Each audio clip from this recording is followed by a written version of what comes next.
So the myth of the grind, how to get into professional baseball and what to expect when you get there. So I was inspired to give this talk because I think when I was getting into professional baseball and when I wanted to get in, and then even now when I'm here, I hear all of these different things that are kind of misconceptions about the sport and about strength and conditioning in the sport. And so I kind of wanted to debunk some myths and talk about my path to getting there, but also what to expect when you get there and kind of shed a positive light on professional baseball. So housekeeping, I've got 3 things. First thing you should know about this presentation is I don't know what I'm talking about, okay? I'm 28. I've been in strength and conditioning for 6, 7 short years. When I was hired for the Cardinals, I was 26. This is my humble opinion. And just like anything else, you should take 10 different opinions and form your own. I really am very young in this field, and I don't feel like I have everything figured out, not even close by any means. And so, again, this is just my opinion. It's really not anything that's scientific or anything that's proven. Okay, so the next thing, housekeeping-wise, if you don't know, professional baseball is this entire behind-the-scenes system. What you see on TV with professional baseball is just the tip of the iceberg, and a lot of people don't know what minor league baseball is. So I figured I would just throw it out there first thing before we even get going. I'll explain a little bit about my job. Major league teams, what you see on TV, that's like the tip of the iceberg, and then you have AAA, AA, High A, Low A, rookie, Dominican, and then some teams have 2 Dominican teams that are actually functioning in the Dominican Republic. The Astros have 2 teams, and that's who I work for now. Keep this question in your back pocket. I know we're all like meatheads and we're too cool to talk, but I'm going to ask you guys I want some feedback on what you've heard about getting into professional baseball. I hear a lot of different things, and I'll go over those in a little bit, but just keep that question in your back pocket, be thinking about it, and I'm going to call on the crowd. You guys are going to have to actually participate. Okay, so the how. This is kind of disappointing if you're actually trying to get into baseball. My opinion is that you get into baseball in the same way that you get into any other profession, any other sport, any other organization. You get in the same way. I'm now with the Astros, but I was with the Cardinals before, and Pete Prinzi, the Major League Strength Coach, and I would always talk about, we don't want baseball strength coaches. We want good coaches. We want good strength coaches who come in with an authoritative presence that can really handle a group of guys and jump in right away and be a good coach. So getting into professional baseball in some ways is just like getting in anywhere else. So I'm going to start general and go over my journey and kind of show you how I got in. And then we'll go a little bit more specific at the end and talk about how to get into professional baseball specifically. So being in the right place at the right time. When I was hired with the Cardinals, everyone was like, oh, that's nice. You just kind of fell into that, right? Like you're in the right place at the right time. You just, oh, that's really nice. And I was like, yeah, that's great. Right, that's exactly what happened. I just fell into the job. So I want to take you through a little journey of the United States, which is my career this far.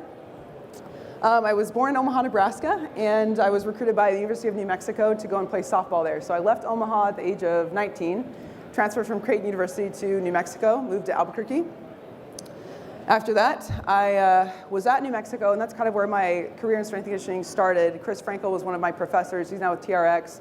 He kind of got me into wanting to be a strength and conditioning coach. He taught me a lot about how to train.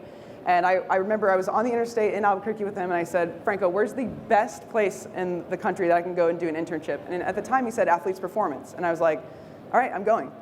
So I went to Gulf Breeze. I worked for 4 months for free. After that, while I was in Gulf Breeze, I met a javelin thrower from LSU. I went back to Baton Rouge with her, hit it off with the strength coaches at LSU. They pretty much offered me a graduate assistant position on the spot, but they said, hey, you've got to wait a year before you come here. And I was like, well, obviously, I'm going to do that, SEC school. So I moved back to Albuquerque. I worked as a personal trainer, a waitress, and also an in-home healthcare person for an old couple. Super fun. Gave my weekend every other weekend to go and hang out with old people. Awesome. So I moved back to Albuquerque for a year, waited, and then I moved to Baton Rouge, where I was a graduate assistant, and I worked with tennis, both men's and women's tennis. I worked with softball, I worked with baseball, I worked with women's basketball and volleyball. So I was always trying to get into other sports, always trying to work as much as I could with other sports and diversify myself. I was there for 2 years. I made $1,100 a month, and I got my school paid for, which is obviously important. At that time, I was pretty broke, but I wasn't at the most broke stage of my life. So I went from Baton Rouge to West Palm Beach. When I was at LSU, I got very interested with minor league baseball. I got to learn a lot more about it. I was around a lot of professional baseball players that were going through it, and I was listening to what they would say, and they're like, yeah, we're eating hot dogs, and we're we're training in like the YMCA and we're doing it. And I was just like, what the heck? And here I am at an SEC school with amazing facilities. And I was like, what is wrong with minor league baseball? Like, I have to get in there and fix this. I wanted to be a part of pushing the profession along and really making a difference in that field. And so I started to put the word out and say out like, hey, I want to be in professional baseball. And that's when I started to hear all these things from strength and conditioning coaches saying, no, don't do that. What are you thinking? It's the worst thing ever. Like, you're never going to get in. It's going to be so hard. You have to travel around. The pay's not good. All of these things started coming up. That's when I first started hearing negative things about professional baseball. So in my true fashion, I didn't listen. And the Cardinals called LSU asking for a recommendation for somebody, and they recommended me. So I was an intern, basically, with the St. Louis Cardinals in West Palm Beach. I went there for 6 weeks for spring training. And then I went to, wait. I wanted to stop myself and remind you. Think of some things. I'm about to ask you in like 5 or 10 minutes, what have you heard about professional baseball? All right, so then I went to Johnson City, and I was an intern for the St. Louis Cardinals. I was there for 3 months. I made $1,400 a month. I was basically the bottom of the barrel in the organization. It was interesting. There was a lot of interesting travel. I did see a lot of interesting things along the way. But I had a blast. I loved it. I knew I wanted to be in professional baseball. After that season, I had a great opportunity to move to the Dominican Republic. Again, a lot of people said, what are you doing? Don't go there. It's scary. You're a white woman from Nebraska, and you're going to go hang out in Santo Domingo. Like, we may never see you again. Good luck. And so I moved to the Dominican Republic anyway, obviously, because I knew I wanted to be in professional baseball. And just like when I was in Albuquerque, I didn't want to go and do something that was easy. I wanted to do something that was going to get me to my goal faster. And so while many people shy away from moving to the Dominican Republic, I just jumped right in, and I was like, I'm going. There's no question. I'm going to go take this opportunity. I should mention that I actually did not do strength and conditioning in the Dominican when I lived there. This is another important point. Don't be selective about where you're going based off of what you're going to do. I was talking to a young strength coach the other day, and they said, oh yeah, I have this opportunity at a really big name school, but it's working with women's tennis. And I was like, you're dumb. You need to go there. You need to just get in the door. I was in the Dominican Republic. I wasn't doing strength and conditioning. I was throwing out t-shirts, hanging out with the mascot, doing some translating, some of these things, but I had nothing to do with the weight room. And I just went, I learned the culture. I knew where our guys were coming from. It was an incredible experience, and I definitely would not be doing what I'm doing now if I hadn't taken that leap and gone down there and been a part of that. Okay, so after Santo Domingo, I decided to start a PhD in nutrition, which I did not finish. But I moved to Phoenix. I got out of baseball for a little bit, faced my own set of challenges there. I went to start a PhD somewhere around June. I said, you know what, I don't want to do this anymore. And so I linked up with Arizona State for the second time and did an internship there, again, working for free. I also was working for the White Sox for $30 a day. So if you're doing the math here, like, I thought I was broke when I was at LSU, and I got even more broke in Phoenix. I was there for a year. I was working at Lululemon, waitressing, and I was also doing a little bit of personal training on the side. So essentially, I was funding my strength and conditioning career of working for free and being a GA and being all of these things by working in other places. It's very important, obviously. So luckily, not luckily, there is no such thing as luck, but somewhere around Christmas, when I had been getting turned down for a million gajillion jobs for other reasons, I got a call from Pete Prinzi, and he was like, hey, are you interested in the coordinator job for the Cardinals? And I was like, oh, let me think about it. Yes, like, what, is that even a question? Don't ask dumb questions, right? So obviously, I'd already worked for the Cardinals. I really enjoyed it the first time around, and I was happy to go back as a coordinator. So then I moved back to West Palm Beach. I was a coordinator there for the past 2 years, and now I'm moving to Orlando to be the Latin American Strength and Conditioning Coordinator for the Astros. So there's a reason for me telling you all of that. Going back to what I was saying earlier, can anyone guess when this picture was taken? Anyone have a guess? Do you know what happened? I got the job for the Cardinals. Like, Pete called me, Gary LaRocque called me, the minor league coordinator, and he was like, hey, congratulations, we want to offer you. I accepted the position. And the next day, I overdrafted my account. Like, that's how broke I was. I had $14.03 in my bank account when I was hired as the coordinator for the Cardinals. And so, again, coming back to, I literally was like, Mom, Dad, I just made history, but can you wire me some money? Because I got to get to Florida. I was like, I need help. So my whole point in saying this is, obviously, there is no such thing as the right place at the right time. There's no such thing as a specific way to get into baseball, but really just developing yourself as a coach. And don't be deterred by oh, I have to work for free, or I'm not making enough money, or I'm not working with the sport that I want to be with. You have to develop yourself as a coach, which I will come to in just a second here, get a little bit more specific as to what we're looking for in baseball, or what I should only speak from my perspective, what I would be looking for.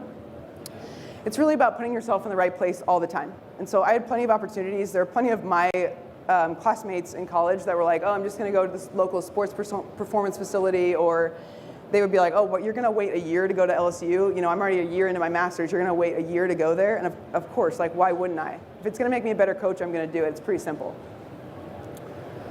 Be undeniable. I didn't want to put my resume on anyone's desk and have them have any excuse for why they couldn't hire me. I wanted to put my resume on their desk and have them say, oh my God, we can't not have this chick. Like, look at all these places she's been. Look at all these great coaches that she's learned from. We want this person on staff. Like, you have to create a situation where you're not blending in with everybody else with your resume. I work hard. I just have like a personal beef with this. Like, people put on their resumes, I work so hard, I have a good work ethic, and I really love baseball. Hire me. And I'm like, let's just do a little like question here. Everyone, raise your hand if you don't work hard. Raise them high. Wait, there's no one that doesn't work hard? That's crazy. Well, raise your hand if you don't wake up at 6 a.m. to work with your athletes. Boy, it doesn't. Okay. Like, you know, it's like, what do you mean you work hard? Raise your hand if you've moved 10 times in the past 8 years. That's pretty good. 10 times in 8 years. Like, there's still a handful of people that have moved 10 times in 8 years. You know, don't say you work hard. Let your resume do the talking. Let your experience and your willingness to learn from the best, let that do the talking. 3 things generally. Work for free, work for the best, work anywhere in the world. Work for free, who cares? I just told you guys, I worked at Lululemon. Can you picture me working at Lululemon, like a strength and conditioning coach? I'm like, hey everybody, yeah, those leggings look great on you. But then at the end of the day, I went to Arizona State and I was a strength coach in the morning working for free. Work for free, don't shy away from it. Work for the best. Do not just take the convenient route. And work anywhere in the world. Don't limit yourself. Sometimes I'll hear young strength coaches or coaches in general say, oh, I don't know, I don't want to move to the Dominican, or I don't want to do this. If it's the best thing for your career, you have to do it. There's really not even a question. Getting into an emerging field. So two topics, basically, getting into professional baseball specifically. Professional baseball is strength and conditioning in professional baseball is a very, very young field. So you are going to run into challenges. You are going to run into people who don't always support it. You're going to run into these things. It is in some cases, it's a low-paying job at times when you're first getting started.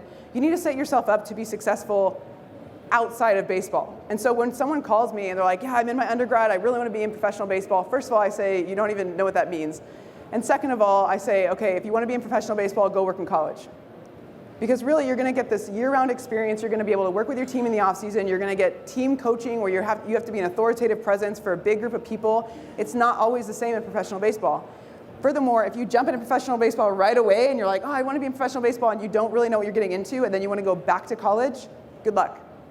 It's a tough road back. You can always go from college to professional baseball, but it's really, really tough to go from professional baseball to college. So I always recommend that people get in a college weight room first. Get a graduate assistantship first. Who has done a graduate assistantship by show of hands? If everyone in this room knows how few and far between, and it's getting even worse because of the rule of 5. Everyone knows how few those are. So if you don't have it, you have to get a graduate assistantship first. I always push people that way. Baseball will be here. And like I said, it's an emerging field, so there's going to be opportunity. Getting into baseball, very specifically, first of all, many people don't know we actually have a professional baseball strength and conditioning coaches society. That can be found at baseballstrength.org. We can find us on Facebook, Twitter, et cetera, et cetera. Study the minor league system.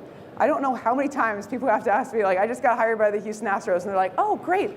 Are you excited to move to Houston? And I'm like, I don't know. I'm never going to be in Houston. I don't even know what Houston looks like or it's going to be like. I'm actually moving to Orlando because I'm the Latin American coordinator, which means I'm going to be working with basically 100 to 120 athletes, and I'm going to be traveling back and forth to Dominican. I might never go to Houston.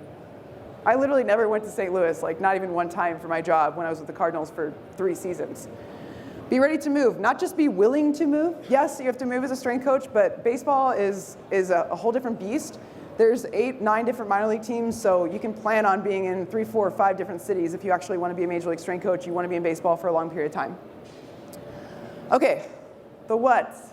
You guys, I love working in professional baseball. I've heard so many negative things, and I can't wait to share this information with you. Tell me what you've heard about working in professional baseball. Somebody. Anybody. I told y'all to be ready. You're going to talk. No one's heard anything about working in professional baseball? I've heard you don't make any money. You don't make any money. That's a good one. What else? Weight room size is small. Ooh, Olympic lifting is not common, okay? What else? Baseball athletes don't like strength and conditioning. Yes. Nothing overhead. Yes, yes. Anything else? Those are pretty good. I'll take that. Professional baseball is a grind. That's like the number one thing I hear. Oh, professional baseball, that must be really hard. Things that I've heard, they're lazy, prima donnas, no team training, it's all maintenance training, bad career choice, dead end. It's not real strength and conditioning, and the Latin players don't want to do weight training. I'm going to touch on this, so I'll ask, who knows, like, does everyone know that there's a lot of Latin players in baseball? You want to, like, shake your head? Yeah, okay. I'm going to touch on that in a second. Prima donnas. I don't know why the video shows up like this, but it'll show up regular now.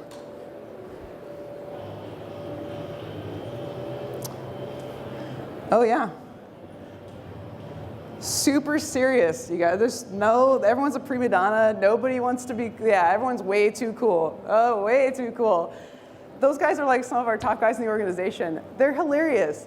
The prima donna thing, I mean, maybe you get one or two guys that are gonna kind of give you attitude, but to be honest with you, once you get in and you're like, you know them, it's just like anything else. I had way more prima donna experiences when I was at an SEC school than I did with professional baseball. Way more, way more. It's just simply, I've experienced so little of that. They're lazy. This is one of our Latin American players. It's approximately 350 pounds on a sled, and I couldn't get him to stop. And that's, like I said, one of our Latin American players. They train hard. They do want to lift heavy weight. Actually, the problem that I had most of the time with the Cardinals is that I couldn't keep them out of the weight room. Like, there were too many guys that were wanting to come in the weight room and train. Now, I will say, and I will give the credit, where's Pete? I will give the credit to Pete Prinzi. He was with the Cardinals for like 50 years, I don't know, 17 years, something like that. He's developed a really great culture with the Cardinals, and so most of the time we've got guys that are super meatheads and not the ones that don't want to train. And that's a culture that's been developed over a very long time, obviously. It's a bad career choice. I hear that, I still hear that all the time. I still hear like, oh man, it's a tough career road. Really? Because I was hired as a coordinator at the age of 26, and obviously that's not super common, but it's not a bad career choice. In fact, it's a great career choice because the field is so young. Get in now. The field is so young. There's so many opportunities. There's a lot of turnover. You can get to the top a little bit quicker than you can be an SEC head strength coach. You know, there's a ton of opportunity in baseball right now, which I'll touch on again later. Like, I hear all of these negative things, and I just wanted to come here and spread the word that I really love my job, and I really couldn't imagine being anywhere else, honestly.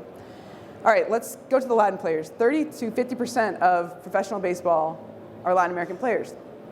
Most people don't know that. Almost 50% sometimes. So I figured, why not spend a little time talking about the Latin players, right? Has anyone heard anything about specifically Latin American players? Specifically?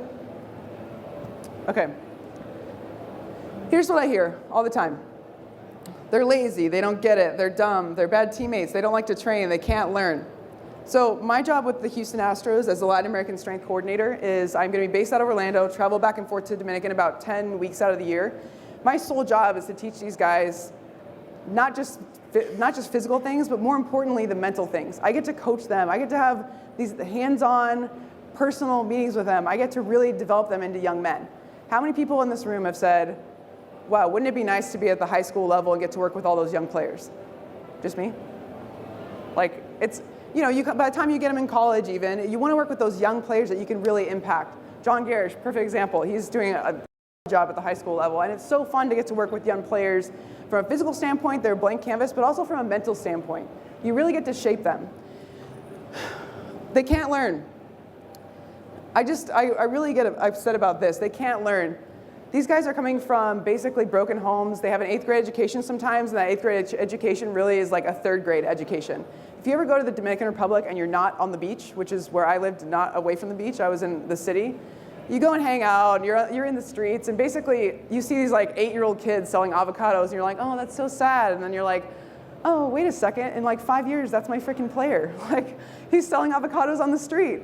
And you have to expect that those players are not going to be like your Stanford graduate that literally just got a degree from an Ivy League school. It's not the same.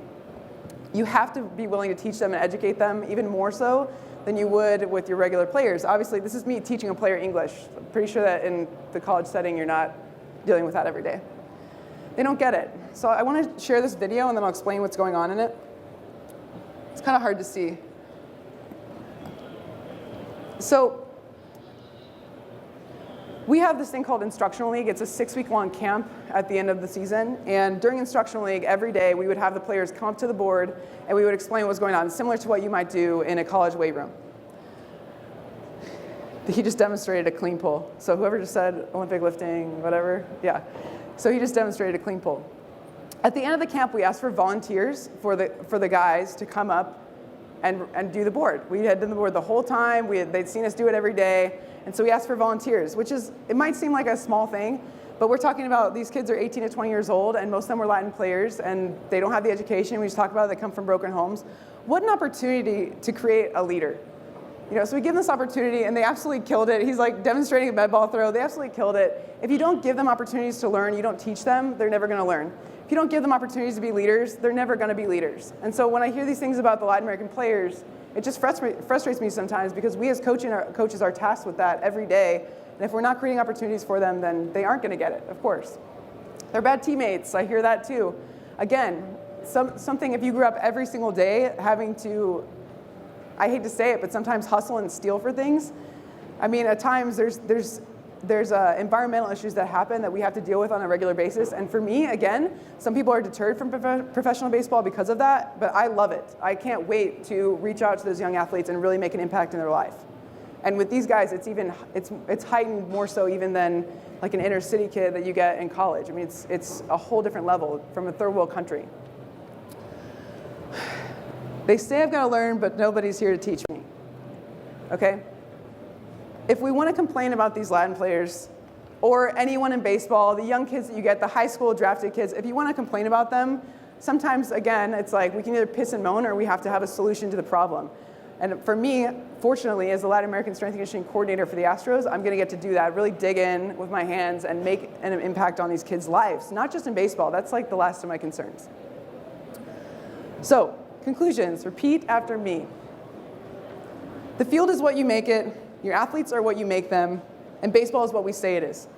And so for me, I want to ask a little question after this. Baseball is not a grind. Strength and conditioning is a grind, okay? If you're not willing to put in the hours, get out of the field. It's that simple. Strength and conditioning is a grind. I just had, how many people in this room cannot like physically sleep in because their bodies are so conditioned to waking up at 4 a.m. to go to the gym, right? Like, baseball is not a grind. Strength and conditioning is a grind. And frankly, baseball is, for me, one of the best areas of the field, which I'll touch on. Why am I in baseball? Can anyone guess? Why am I in baseball after hearing me talk? Why am I? Is it because I played softball in college? No, that's not it. Some people want to sleep peacefully in a house that has been built for them, and other people want to build the house. There are so many opportunities in baseball right now, and this is such a young field that you can literally be part of changing the direction that it's going. I thought it was interesting that someone brought up Olympic lifting. I'm an Olympic lifter. I trained under Gil Hatch a little bit. I was with Moffitt and Melissa Moore. Like that's what I kind of grew up in. I was doing Olympic lifting all the way through college. As a softball player, I was heavy bench pressing all the way through college. Like, that's who's coming up through the system now.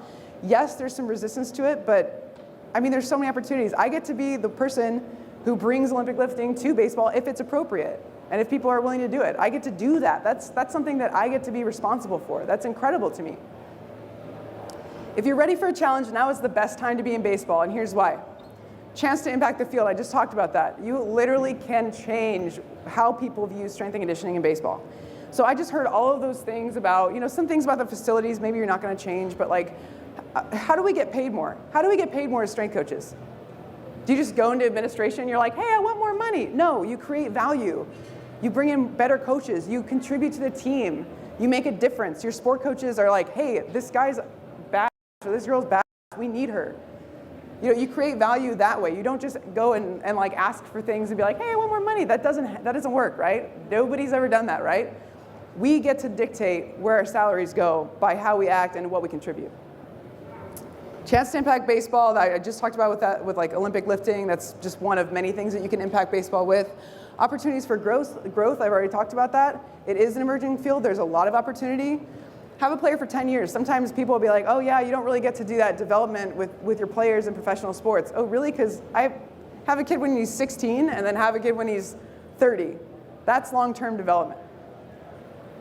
No time restraints, no classes, no NCAA. There's nothing. Nobody has to rush off to class.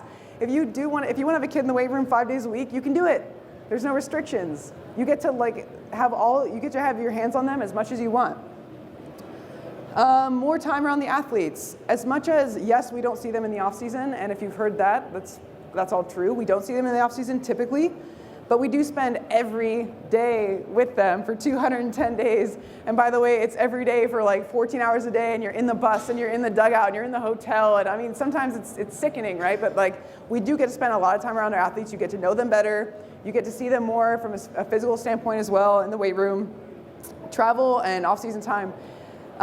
This might not be a good thing for some people, but for me, I love to travel. And so being a coordinator for the Cardinals was awesome because I got to travel all over the country and see different cities. And I mean, no matter what city it was, I found something that I really liked about it. And then off-season time, it's a double-edged sword. I obviously don't want to be away from the athletes, but at the same time, for the past 3 months, I've literally been traveling around the country, hanging out with friends, doing whatever I want to do. I have that freedom because I work in professional baseball. It's kind of like a teacher. You get these 3-4 months off to go and do what you want to do. And obviously I'm still on my phone and computer, but it's I really enjoy it. If you can't tell, love it. So the number one thing, again, I want to touch on is never underestimate the power that you hold to change a team, a career field, a community, or a generation. Professional baseball is such a growing field. There's so many opportunities to make your mark, to really make an impact on where the field is going. We want good coaches. We want people who are going to push us along. We talked about it at the winter meetings. We talked about how we want to advance the field of strength and conditioning in professional baseball. This is such an exciting time in the field, in this sport, because of that. It's not really that way in college. I feel like collegiate athletics is very well established in some ways, depending on where you're at. But you've got the budget, you've got the facilities, the recruiting, all this stuff is going on. We don't have that yet in professional baseball. So you get to shape it. I think it's the coolest thing about it. It starts here. It starts here. Like we have the opportunity. It's all in our hands. I don't see it as we're being oppressed by the front office or the administration. It's up to us. And if we can be better coaches and we can contribute to professional baseball and strength and conditioning, and think about it, if the players view us as capable coaches, they want to work with us. I mean, it just all comes back to us taking responsibility, getting better coaches into professional baseball, taking on the responsibility, not being afraid to build something. There's something we said, I really enjoy being at LSU, but LSU is already established. They don't need my help. I enjoy being in baseball because it's actually hard. It's a huge challenge, and I want to take that on. Acknowledgements. I wouldn't be here right now if it wasn't for Megan Young, and some of you know, she's got an interesting situation right now, so I absolutely am thankful that she called me in about June, I think, and asked if I would want to do this. Pete Prinzi, if you want to know why there's a woman in professional baseball, it's that man right there. So that's the guy. Like, if you want to know why I'm standing here, it's Pete Prinzi. Dale Torberg, he was for the Chicago White Sox as well. He definitely gave me an opportunity when other people wouldn't. Chris Frankel is the reason why I'm in strength and conditioning right now. He's one of my mentors for the past 10 years. Melissa Steele Moore, she's at LSU. She was a huge mentor for me as well. Jake Biting is my current Major League Strength coach for the Astros. And then Jim and Bonnie, those are my parents. So thank you. Am I good on time? Did I make it? Whew.